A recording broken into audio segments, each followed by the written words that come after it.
Pit Lane is proudly brought to you by the Australian Sports Sedan Association and the Grunt Performance Victorian Sports Sedan Championship.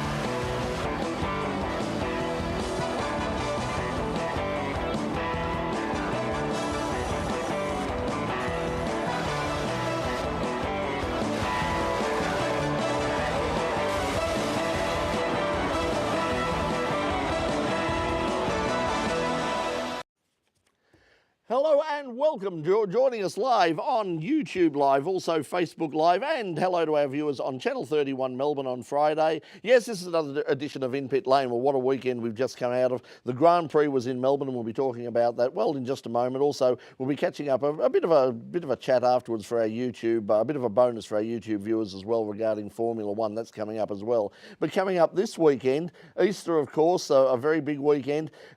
Lots of things happening. The Easter Sprint Car trail is coming up, but also apart from that, at Mount Panorama Bathurst, it's the Bathurst 6 Hour, and joining us will be two competitors at that event. Now, driving in the 6 Hour will be Brent Edwards, and he'll be joining us. Also, regular on the program last year, Dave Stillwell will be joining us, and he's in the production sports cars. Also happening this weekend, and of course you can watch at least that race live streaming, or you can watch the 6 Hour on Foxtel if you have such money and you choose to do so. But right now, as I said, it was a really big weekend. A lot of people say, what happened to the news? Well, this is what happened to the news. We brought it back. This is the In Pit Lane Motorsport News.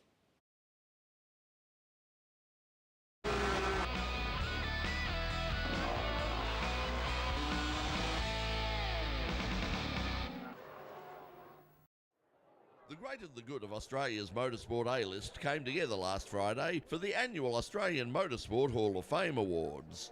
The awards class of 2018 included some of the sport's biggest names, including Australian Formula One driver and World Endurance Champion Mark Webber.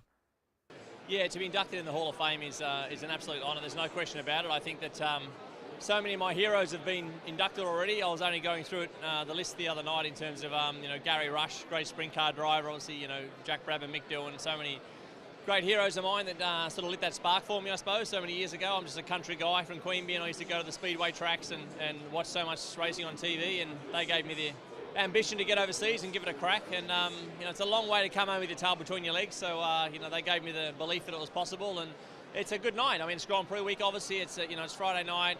There's a lot of diverse sort of motorsport. There's a diversification in terms of talent here tonight, and that's good for Australian motorsport.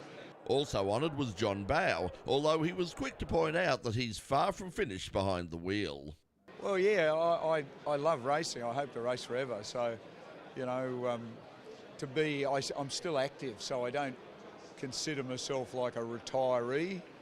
So to get inducted into a Hall of Fame when you're actually still active is pretty good.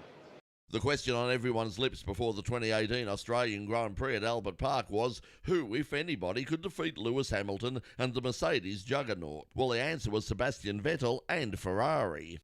Vettel took advantage of a virtual safety car and a fortuitous call from the Ferrari team to leapfrog Hamilton and hold on for the win. Hamilton was less than impressed by his team's pit strategy, but it was more a case of bad luck than bad judgment that cost the Englishman the race.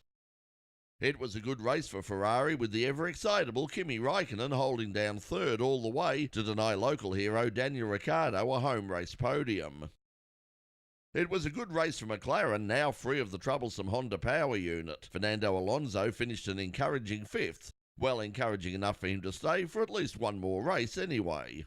Ricciardo's much-vaunted teammate, well, the Red Bull management seemed to love him, Max Verstappen, recovered after an early spin to finish sixth ahead of the Renault of Nico Hülkenberg, which, if nothing else, is probably the best-looking car in the field. Hamilton's teammate Valtteri Bottas recovered from his 15th place start to finish 8th, which probably didn't do much to enhance his reputation or strengthen his place in the team for next year. 4 races, 4 different race winners, but at the end of the weekend it was still Jamie Whincup who left Albert Park as the winner of the inaugural Larry Perkins Trophy. Scott McLaughlin beat Whincup to become the first driver to win a Supercars Championship points race at Albert Park, but the Red Bull driver fought back to win the second race, with Scott Pye taking his debut championship race win in difficult conditions on Saturday evening. Bathurst winner Erebus driver David Reynolds held off Whincup to take race 4. The teams will now have precious little time to prepare before the next championship round at Tasmania's Symmons Plains circuit in 2 weeks' time.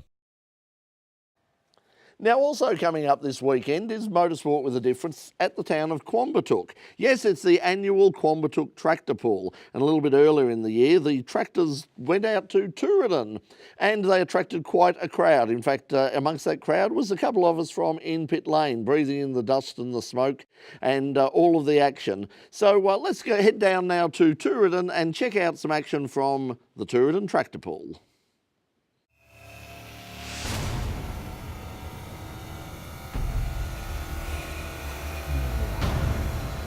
Tractor pulling may not have the high profile in Australia that it does in the United States, but once a year at the Melbourne outer suburb of Tooradin, the country comes to the city and the city turns up in big numbers to watch all the fun. In a world where talk is tops, tractor pullers have found many and varied ways to solve the problem of getting their weighted sleds from one end of the dirt track to the other in the fastest and most efficient way possible. Well, when it first come out, it had 2 in it, and they thought, why not put another one in there? And these 2 here, they're probably the best 2 motors out of the lot. They're all 3 are 540 Chevys, and all it is they just got 2 sprockets and a chain wrapped around it to hold it all together. Oh, they're all custom pistons, and these 2 front ones got aluminium heads on it. We make it a little bit better. They're all Dart big end blocks. We try and stick away from forced induction because you lose your reliability. So we've just gone for the 4-barrel Hollies and stuck with that. It's a diesel tractor with a big turbo, a big injector pump, and forces a lot of fuel into the engine. And with the boost of the turbo, that's how you get all the smoke and the flames. Without the big money of the US scene, tractor pulling down under is very much a family affair. Well, we'd had this truck for about 3 years and Ken kept saying, bad time you had a drive, bad time you had a drive. So eventually I did 2 years ago, I eventually jumped in and had a drive. A lot of fun. So I said, I'm going to keep doing it. but I love it, every bit of it. It's fast, it's loud, it's real good. Yeah, I love it. How do you feel about, you sort of lost your driver's seat now? Do you regret inviting her on board? No, not really, because I've driven trucks for 40 years, and I tend to, when I got to take off, I'm sort of go back to being in a truck. You got to do the opposite and just give it everything and dump the clutch. And Marilyn does it the way I tell her, and she does a better job than I do. The event at Tooradin raises large amounts of money for local charities, and while it might not be the most environmentally friendly form of motorsport around, the smoke, the flames, the dust and the noise make it a far more attractive proposition than, say, 20 Formula E cars staggering around a tiny street circuit in almost complete silence. The sport's biggest annual event is the annual Australian Championships on Easter Sunday at the town of Quambatook, about 3.5 hours northwest of Melbourne. For more details, head to their website at austractorpool.com. Now, you can't say that motorsport is not a broad church and we don't cover all of it here on In Pit Lane, but if you're not going up to Quambatook, you might be going up to Bathurst. We're going to talk to a couple of people who will be going up this weekend. Brent Edwards and Dave Stillwell will be joining us in just a moment. For all of our friends on Channel 31, you're watching In Pit Lane. We'll be right back after this break. And to all of you watching us live here on YouTube, just a word from our friends at the Australian Sportsman Association, who are the people who are keeping us on the air here for this season of In Pit Lane. Now, if you're interested in finding out more about sports sedans, here's a great opportunity. The next club meeting for the sports sedans is on the 18th of April at the headquarters of Grunt Performance at their workshop, and you can check out some of the cool cars in the Grunt workshop and also meet the drivers and the teams from the from the night and also go on a workshop tour. Now, the meeting starts at 7:30 p.m. with a barbecue dinner and the workshop tour, and the crew from In Pit Lane will also be there as well to record a special program for Channel 31. Now, if you'd like to learn more about sports sedans and the Australian Sports Sedan Association, you can contact the ASSA via their Facebook page, or of course visit their website www.sportsedans.com.au. And you can check out the next round of the Grunt Performance Victorian Sports Sedan Championship at the spectacular Phillip Island Circuit on the weekend of May the 5th and 6th. And In Pit Lane and RMITV Student Television once again thanks the Australian Sports Sedan Association of Victoria for their continued support of In Pit Lane. And for the people at home watching via Channel 31, we'll say welcome back. Well, now coming up this weekend over the Easter break will be, we used to have one big endurance race at Mount Panorama. Now we've got not just two, we've got three. We've had the 12-hour, which of course has been a spectacular success. Coming up this week is the 6-hour race as well for production cars. Also a big support category, big support field, including the production sports cars. Joining us tonight on the program, a competitor in the Bathurst 6-hour, he is Brent Edwards, and alongside him, competing in the production sports cars, is our friend Dave Stillwell. Guys, welcome to In Pit Lane. Pleasure, thank you. Good evening again. Brent, let's start with you. You're in the main event, I suppose it's going to be called 6 hours. What are you driving first of all? It's not your regular car. Tell us about what's No, happening. it's not my regular car. I usually drive a Falcon in Super 6 touring cars, but this car I've been racing a little bit on and off for a team out of Sydney called TLA Racing, and it's a BMW 130i, and it's a 6-cylinder Class C performance car. So we're up against, I think it's 8 or 9 other cars within that class. So the great thing about the Bathurst 6-hour is you don't need an outright car to possibly win. A class in there, you've got 7 different classes, there's 62 cars. The track's going to be very busy until a lot of them thin out. We've got 2 lots of qualifying with top 50%, bottom 50%, which will make it a lot easier. But on a 62 cars on a 6.2k track, that's 1 every 100 metres. So it's going to be like Burke Street out there at the in the opening hour.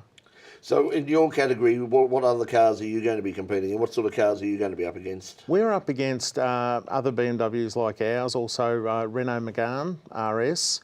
There's a Subaru WRX in there as well, and a VW Sirocco. So it's virtually a performance hatch class. I suppose this is going back to what people see as the tradition of Bathurst, the production cars, showroom stock, race on race on Sunday, sell on Monday, that sort of thing. Sell on Tuesday, or sell on Tuesday because Monday's a public holiday. Yeah. Unless, of course, you're here at RMITV, but Tuesday's a public holiday as well. We won't go into that, more on that later. But with you, what is that part of the attraction for someone like you, that it is basically the cars are pretty close to stock standard? How close are they to stock standard? Well, years ago when you had a production car race at Bathurst, you once a year weekend warriors could go out and enter a car, and if they qualified within the time, they could actually race.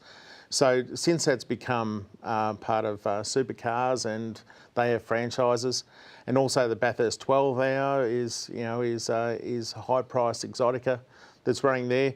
This is sort of the last sort of bastion of the club races actually racing on the national stage. It's their grand final, so to speak, their big race for the year. So the origins actually came from a very good category in New South Wales called production touring cars. And that's a very strong category in New South Wales. It's just taken off in Queensland, and they're looking to get it started in Victoria as well. And it's actually started on the back of that. We used to race there at Easter with a 1-hour race to start with, and then it morphed into 6 hours. So it's like the old style Bathurst races where the fast cars will have to get around the little cars, and the little cars are going to have to look out for them coming through, and a lot of driver skill. It's going to be very busy, while the speeds aren't as high as what we do in what they do in supercars or anything like that, or GTs. It'll still be a very big challenge with the speed differential between all the cars. Dave, we talked about sports cars.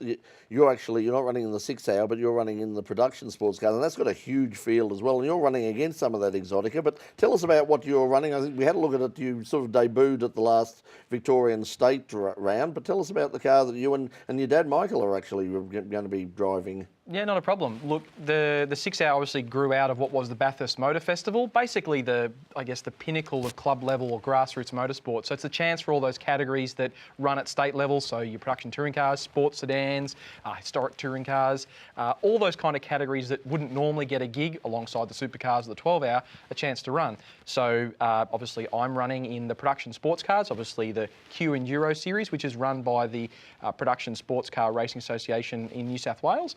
Part of their endurance series, so a pair of 1 hour races. But we've only got a 33 car grid. You look further through the support paddock, you've got a packed field for Porsche Club Regularity. You've got a packed field for the Hyundai Circuit Excels. Massive field, 55 1.5 litre XL. Yep, perhaps a lukewarm hatchback, maybe not so much a hot hatchback. And of course, historic Formula Ford. Great to see the Kent-powered cars back there. So 3 divisions there, class racing, FA, FB, FC, all running around. So up to the 1989 Formula Fords. And of course, an almost capacity field of historic touring cars. I can't believe they couldn't fill the last 2 spots on the grid. Only 53 historic touring cars. So. Okay, we're going to take a break, and we'll come back and talk a bit more about this. But yeah, it's going to be a big weekend. We'll tell you all about it. We'll tell you how you can watch it at home as well. But we're going to take a break right now. We'll be right back. You're watching In Pit Lane here on Channel 31, In Pit Lane Live, and other places as you find us. Okay, well, for our people for the people watching on YouTube, you're running the Mustang. Tell us about the Mustang first of all for the people watching live now. Okay, so the production sports car regulations, in much the same way, mirror a lot of the touring car categories. So F1 tends to be a production level, so like what Brent's running. There tends to be a more modified level. That's kind of where production sports is. It's called Prod Sports or 2B Mark Sports was its old name. And of course, the next level above that is what you would see running at the 12 hour, kind of like the GT3, so the full factory gone crazy cars. So there are some GT3 cars running with you, aren't there? But the great thing about production sports at a state level is they've looked at where a lot of the enthusiasm for sports car racing has gone. So you'll see the field basically looking almost like a miniature version of what runs at the 12 hour. So up the front you'll have your outright FIA GT3 machinery. So Audi R8s, Porsche GT3R, Lamborghini Gallardos, Aston Martins, all the normal GT3 machinery. Tends to be some of the older stuff, perhaps not outright competitive anymore, kind of gone to the second or third owner. Again, if they're well maintained, it's really just a case of putting fuel in them and going for a bat. And that's the advantage of GT3, hasn't it been? Yeah. I mean, when you look at some of the, even though you've got cars that are Porsches and Ferraris and all those sorts of things. When you look at some of the older cars, the value for money there is you can pick some of those for under 100,000. Doesn't sound under 100,000, but by gee, that's cheap for what you're getting. Look, the performance bargain is probably the 997 GT3 Cup car. So Porsche is one of the most prolific manufacturers of one make series race cars in the world. They produce a couple of hundred cars every year. The 997 Cup car got hole in your gearbox internals, Motec data logging. You run it according to the logbook. You pull everything out at service interval, and basically nothing breaks. Except when you've got someone like me who flies off at the chase at 275 k's an hour with no brakes. Yeah, well, that'll do it. Yeah, so they'll run probably in Class A and Class B, much the same as what production touring has. Multiple classes, but they're broken down by lap time. So I'll be racing in Class B in my Ford Mustang. So we recently homologated the car through CAMS and the Production Sports Car Association, Production Sports Car Racing Victoria, through the production sports clubs on the east coast of Australia. So it's a 2007 Ford Mustang, live axle rear end, McPherson strut front. It's got it now running just under a 5 litre all aluminium single overhead cam 24 valve V8, 5-speed Tremec gearbox, live axle rear with a Watts link. Really, really beautiful job done, and I have to say a huge thank you to Alan Heafy, Pete West and all the team at Team Mitsubishi Rally Art, Performance Parts Engineering and Gibson Motorsport, who have produced one of the best race cars I've ever driven. Yeah, well, there's some guys who know what they're doing in terms of preparing touring cars. They might know a thing or two about putting a race car together. Funny that. And again, so that's running in. We're running Class B, so we're restricted to run no faster than 2:25, which is about where some of the front-running production cars are. Admittedly, we'll be on a full slick, and we're allowed some aerodynamic aids, whereas the production cars will run on a hand-cooked semi-slick, so perhaps not as fast theoretically in the corner, but obviously with a bit more air on, maybe a little bit slower in the straight line. And of course, some Class C cars, some MX-5s and Lotuses and things. So a really, really good spread of cars. Okay, well, we might come back for our Channel 31 viewers on camera 1, I think, if we can come back on camera 1.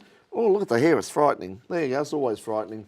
Here we go, we're coming back for our Channel 31 viewers by saying, welcome back to In Pit Lane. Our guests Brent Edwards and Dave Stillwell both will be in competition this weekend at Bathurst at Mount Panorama.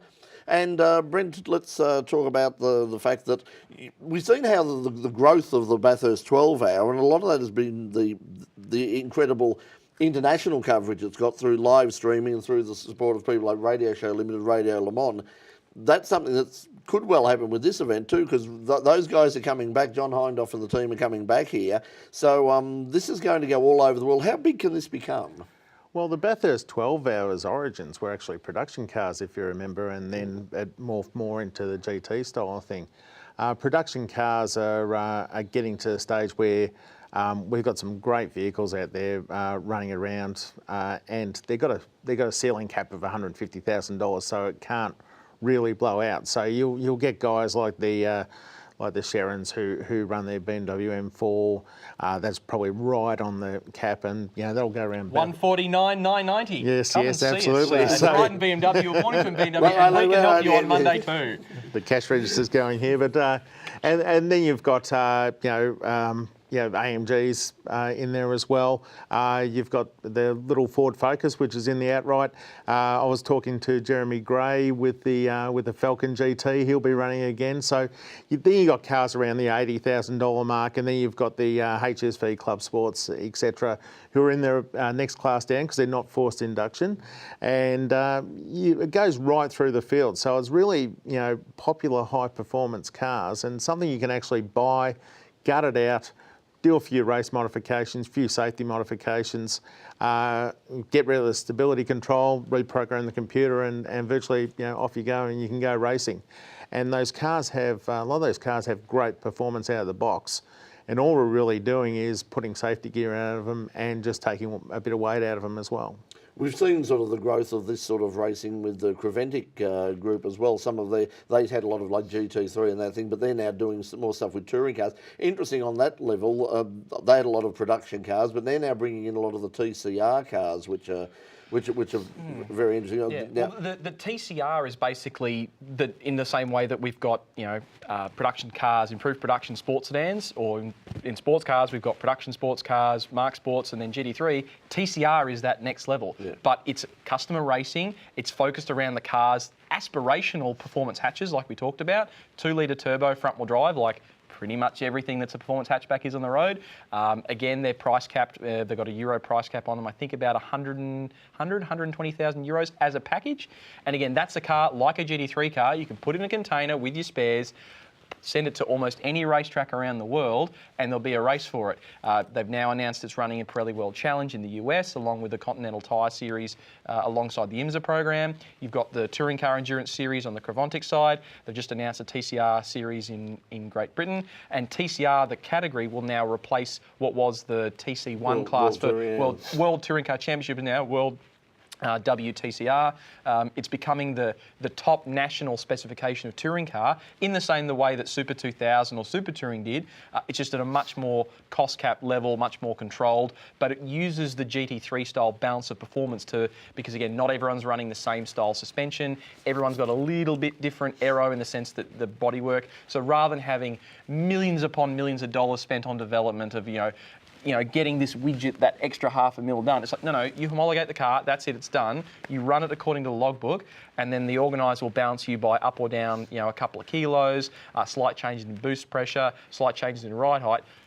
In the same way we've seen with GT3, which has been very, very successful, to kind of balance those cars up. And of course, we've seen recently that CAMS and WSC, I believe, have done an agreement, and they're looking for a category promoter to try and launch TCR in Australia. That'll be interesting. Do you think, looking back at the Super Touring debacle in Australia, I mean, they were fabulous cars and the racing was really, but the public just didn't accept it. Do you think that TCR will be different? Before its time. The racing's been fantastic overseas. Super Touring was, again, many people hark back to, the heyday of 2-litre touring car racing. You had factory-supported teams in the British Touring Car Championship at the time. Just, Murray Walker's commentary, just hilarious. The days of unlimited factory budgets at that level of touring car racing, gone. I mean, look at our own supercars category. 1997 when it launched, big Holden Ford, had massive market share. These days, what are people driving? They're buying small hatchbacks and SUVs. Well, until we have an SUV racing series, guess we probably better have a hatchback racing series. Have you looked at TCR at all? I mean, coming from your background, running in things like Super Sixes and those sort of things. It's a very attractive looking class, and it seems very accessible. So if they can get something going in there, it looks like it's something you can actually do. The top echelon of the sport is the domain of a few professionals and a few rich businessmen and their siblings, so to speak, as such. So. Anything that you can work your way into and be competitive at a reasonable budget, and as long as it's got our big killer in Australian motorsport is the TV. If you get the TV backing, you can go and get the budget. But if you haven't got TV, a lot of sponsors, etc., aren't really interested in what you're doing until they can actually see you on TV. So whatever goes ahead with TCR, they need some sort of TV deal, and that'll help them there. And if you're talking about manufacturer enthusiasm. Yeah. You're talking about you've got sort of like Audi producing Hyundai, Audi, Ford, Seat, Alfa, Fiat, Seat. Lots Kia, of cars, they're all producing them because they've almost all got 2-litre front-wheel drive hatchbacks. Okay. And if you don't have a manufacturer deal, you could end up with a dealer deal. That's it. Yeah, that's the other thing. So if you're going to run a BMW or anything like that, contact Dave. They'd be very keen to help BMW doesn't have a TCR car yet. Not yet. Get onto it. Not yet. But I have seen quite a number of good performances from the Volkswagen Golf R TCR car. Yeah, so that's very impressive. Very successful. You mentioned television. If people want to see you on the weekend, now we can't. There's no live streaming, unfortunately, of the 6 hour. There is for our international audience. For our international viewers, yes. You're watching from outside Australia, you can watch it. If you're smart, you might be able to. If you're smart, yes. No, you can watch it. Today's Tuesday, of course. You can sign up for a free. If anyone who's in Australia and doesn't want to perform nefarious VPN or other kind of perhaps illicit internet viewing activities, you can actually sign up for a 2-week free trial of Foxtel Now online. Just use a fake. I've exhausted my fake accounts now. Yes, I'm sure you've exhausted all of the Hotmail accounts available, Brent. But you can get a free Foxtel Now trial and watch it live on the internet. Yeah. But again, all our international viewers can watch live on Whincup. Live, and all of the support categories, including up until midday on the Sunday, and it will be streamed live as well. And, so head to Radio Show Limited, Radio Le Mans. You can also listen to it audio only. Audio only, yes. Yeah. We'll be on Radio Le Mans as well. Thanks, guys, for coming in. Dave, if you will stick with us for just one moment, we'll let Brent take off. Good luck on the weekend. Thank you very keep much. it all safe, and we'll see you. Out there. And for now, thanks for joining us in Pit Lane. Thank you. Okay, well, that's unfortunately all the time we have on Channel 31 for our Channel 31 viewers. If you're watching live on YouTube, we're going to be talking about the Sprint Car Trail and also the Australian Grand Prix. Have a bit of a wrap-up of that as well. Just before we go, a brief mention that a long-time supporter of local motorsport and a good friend of In Pit Lane, Peter Nelson, passed away about this time last week. Peter was a former secretary and president of the Phillip Island Auto Racing Club over many, many years. Also was a CAM state councillor, a national councillor and director, member of numerous committees, and also he was also an integral part of the Australian Formula One Grand Prix, not just here in Melbourne, but going right back to the days of Adelaide as well.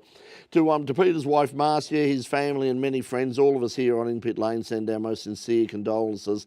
Now, for those of you who are watching live on YouTube or Facebook, a memorial service for Peter will be held Thursday, 11 a.m. at Milano's Tavern. That's for the Esplanade, Brighton. But for our Channel 31 viewers, that's all the time we have this week. Next week, something completely different. Stay tuned. You'll be seeing that next week. But until then, from all of us here at In Pit Lane, it's bye for now.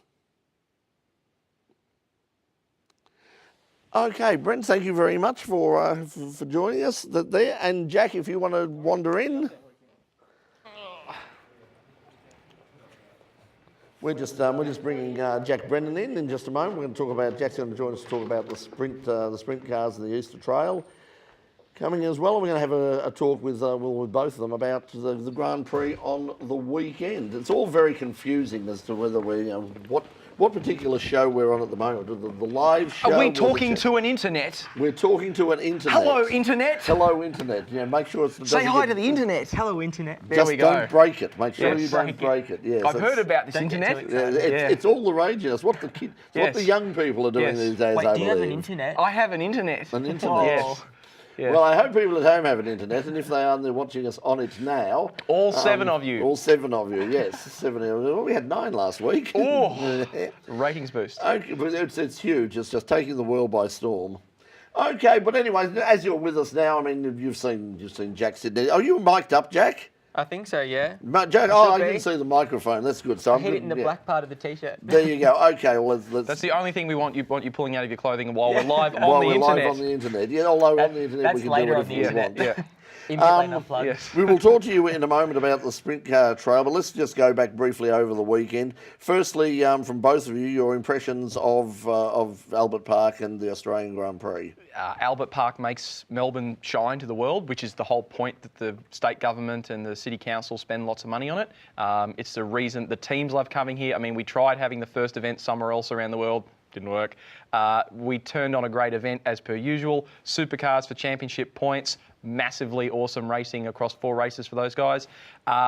Despite the fact that it's now the second year of given the fact it's the second year of this new aero formula, they turn it up another notch. Watching Lewis Hamilton's qualifying lap from Saturday afternoon, oh my God, that was mega. I still have question marks about Formula 1 as a technical formula, generating all the aero from the front rear aero devices, not from the floor. I think when we see the racing through the year from the 2018 IndyCar series, I think that'll prove which of the two picked the right aero formula.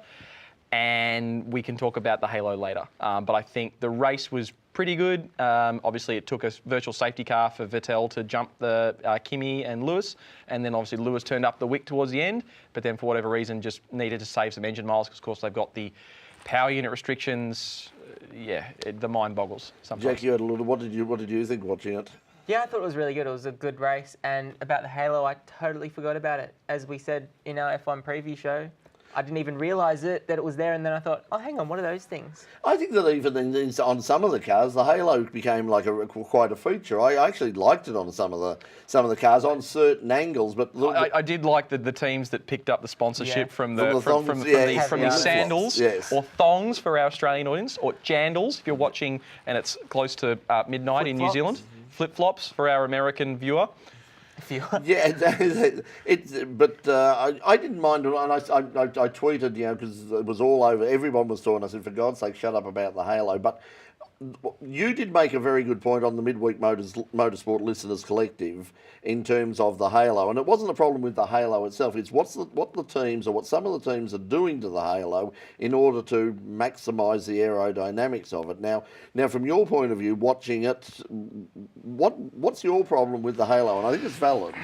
Look, as I said, I must preface by saying these thoughts are my own. They do not reflect the views of Formula 1, the Confederation of Australian Motorsport, the Australian Grand Prix Corporation, Team Medical Australia, or any of the other august bodies that work towards motorsport safety.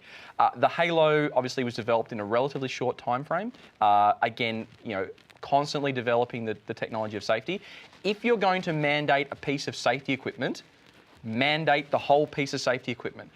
The teams are always looking for those tiny little 1%ers. We saw those ridiculous little T-wings on the back of the shark fins and all that kind of rubbish that it adds nothing to the spectacle of sport and adds microscopic amounts of downforce. Some of the teams have taken liberties with, again, the liberties, Liberty Media. The halo is obviously basically a titanium milled from a solid piece of titanium hoop around the head with a carbon fibre enclosure on the outside. What the teams have done is they've put little strakes and flips and flings basically to try to channel the airflow into the intake for the engine and off the sides and around the sides. Useless, because if the driver has to get out in a hurry, they're going to hurt themselves. if any of the recovery teams around the circuit, you know, the medical teams, the extrication teams, have to get the driver in or out, and they've got to rest a spine board or an extrication set on top of that, they're going to get crushed in a second. You know, admittedly, the chances now of someone getting hurt in a Formula 1 car are the lowest they've ever been. But if someone does have a fairly major accident, and even if the halo gets, you know, a little bit squished out of the way, it makes the job of getting the extrication seat out harder. You know, the teams all have a standardised extrication seat. The straps have to be in a certain position because they all get tested that way. If we're going to standardise safety equipment, don't mess with it. Just leave it as it came from the manufacturer.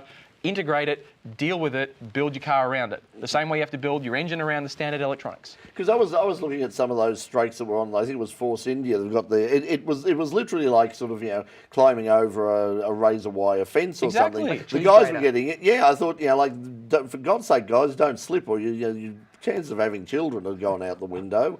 And as you say, if people... What did someone say on the list? They'll go from being Red Bulls to Red Balls, or yes. Red Steers.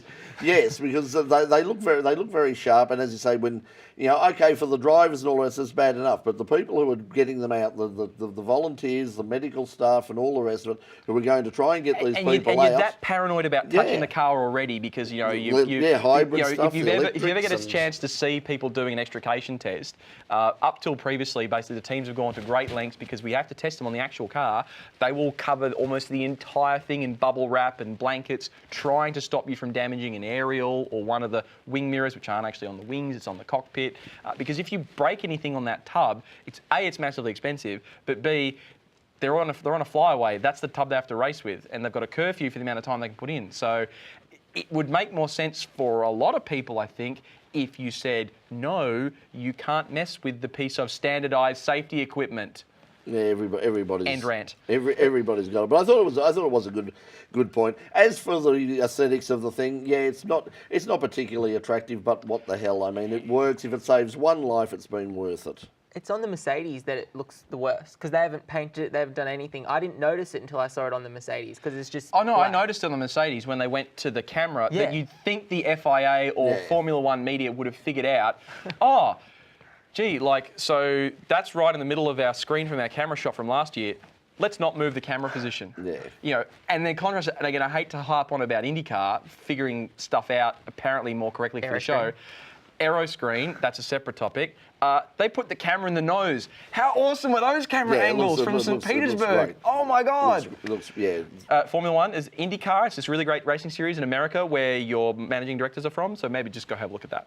Yeah, I think that and those cars, the new Indy cars we said in the past, do look really Turbo good. V6s that sound awesome. Yeah. So, who would have thunk it? Speaking of cars that sound and go awesome and they don't have all these problems in terms of halos and all the rest of it, they've got their own sort of safety things with great big wings on them. The sprint cars coming up this weekend, the Easter Sprint Car Trail. Jack is a young man who has clay running through his veins, which It's been delivered intravenously from being sprayed in his face all those nights. It's a worry. Ingested a lot of it. His family are terribly concerned about it, but yet he bravely comes in here each week and joins us anyway. On a tarmac show. On a tarmac show. Well, I mean, we cover everything, as you saw, and we have covered the sprint cars in the past. Coming up, they start this Friday, Avalon Raceway. Having a look at the entry list, very impressive, and this is sort of.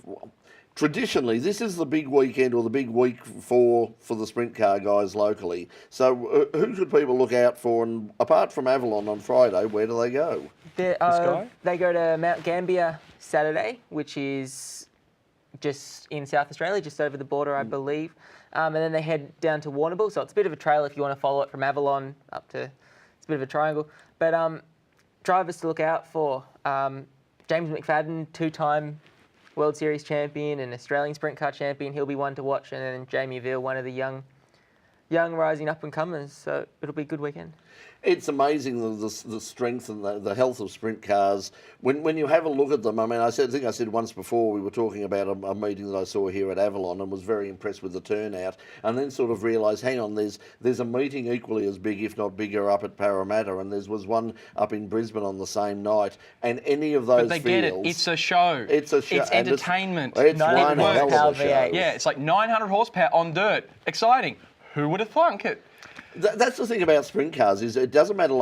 I think from sprint cars is it doesn't really matter what sort of area of motorsport you come from. I've yet to see anybody okay, I love top fuel drag, I love drag racing, I love top fuels, and they're amazing. But I've seen people who just go, oh yeah, they're fast, they're noisy, whatever. I have never seen anybody who experiences sprint cars for the first time and doesn't go, holy shit. But it's a full body experience because your ears are being blasted by the open headers, your face is being assaulted by the flicked up dust and dirt and stuff. Because you're 10 metres away from 10 metres away from it. Yeah. Hot tip for people who go to the first speedway. You'll notice there's a lot of empty spots near some of the corners. Don't stand there. Don't stand there. And don't wear your Take best eye clothes. protection. Don't wear your best clothes. No, that's it. Don't wear your best sunglasses either. Yeah. No, that's it. Bring safety glasses. $8.99 at your local Bunnings store. You've got it is a plug festival. It is a plug fest. You're getting kickbacks from No, Bunnings now. I never get any plugs. Next time he'll come in with sponsors on his sleeves. Yeah.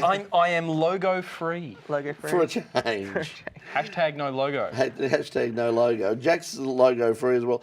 Jack, so will you be heading out to any of these, or because as you say, it's a long way to travel, but Avalon is pretty close by It's to the Melbourne. place for pace. It is. It's a great way to spend your Good Friday. I won't be there, but I'll be at Alexandra Speedway at a different neck of the woods, doing different sort of racing. That's the Victorian Sports Sedan State title. That's right. Yes. And I'll probably be there. And Friday night, I'm not sure what I'll be doing, but I think Rosedale's on. Rosedale have a good event there.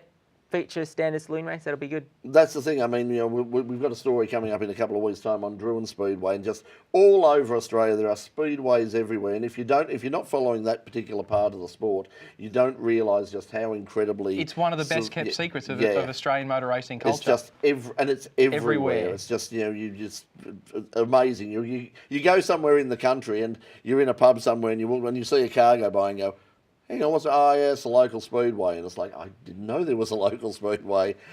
And it's grassroots as well. It's like grassroots footy. You go there. The grass normally gets torn out. Yeah, the grass normally gets torn out. just dirt. It's like that lower level, you can go there, you can go into the pits after the race, you can talk to the drivers, you can go look in the cars, you can stick your head in the cars, No one's going to come and tell you to go away. Very much a family sport. You don't have to pay $20 for a Dagwood dog. No, that's true as well. They do have Dagwood dogs at some tracks as well. They do have they have all sorts of wonderful things at speedways. A lot of them have really good, because a lot of the catering is done by some of the local Lions Club night, and you get some really good hamburgers and steak sandwiches. Or you get the food trucks come in, which is often really good. Yeah, that's good as well. Guys, Dave, first of all to you, good luck at Bathurst on the weekend. Thank you, Brett. We'll be watching you, and just keep it off the wall and keep it facing in the right direction. Wall? Am I allowed to hit all the other walls? Not one? Just any wall, just keep it off the wall. No, the plan is to go there and stroke it along and put it back in the truck just a little bit dirtier than and it rolled out. And you're going to drive the car as well. It'll be fantastic.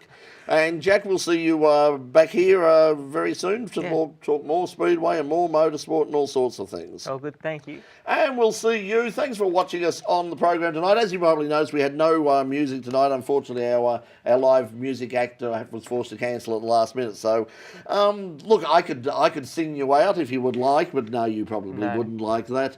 Benny Hill music. Yeah, so I think I think it's at this point that all of you watching, remember to tune in next week. No, that's what I need to remind you. Next week, it's Easter Tuesday. I know there is no such thing as Easter Tuesday unless you work in a university, when there is definitely Easter Tuesday. As a result, we won't be in the studio, but we've got a special edition of In Pit Lane. How's this for a lineup of guests? Joining us will be Daniel Ricciardo, Max Verstappen, Esteban Ocon, Carlos Sainz, Sergio Perez, all of the Nico Hulkenberg, we catch up with him as well. All joining us next week on the program. That's In Pit Lane next week, and a special appearance by fabulous Phil Taylor himself as well. So from all of us here on In Pit Lane, until we see you again next week, it's good night. Bye, Internet. Okay, we're clear.